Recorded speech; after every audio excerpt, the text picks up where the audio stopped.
ఏ doctor అయినా సరే, ఈ రోగి నాకొద్దు, ఎలాంటి వ్యక్తి అయినా సరే డాక్టర్ దగ్గరికి వస్తే చాలా వరకు ప్రయత్నం చేస్తాడు. ఒక మనిషి ప్రయత్నం చేస్తున్నాడే. డాక్టర్ల కంటే పరమ వైద్యుడు మన ప్రభువు యేసుక్రీస్తు. ఆయన క్షమించలేని పాపి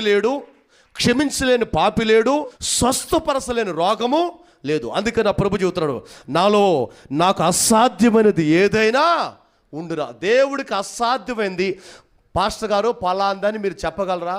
ఎవరైనా మీ బంధువుల్లో ఒకరు చెప్పు చూడండి, దేవుడికి ఇది వల్ల కాదు అనటానికి ఉందా? ఆయనకి సమస్తము సాధ్యమే.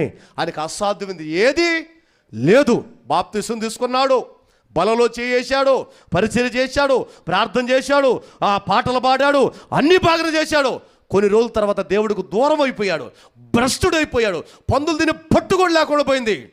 తిరిగి వస్తే వాడిని కూడా నా దేవుడు చారదేశి ముద్దు పెట్టుకున్నాడు.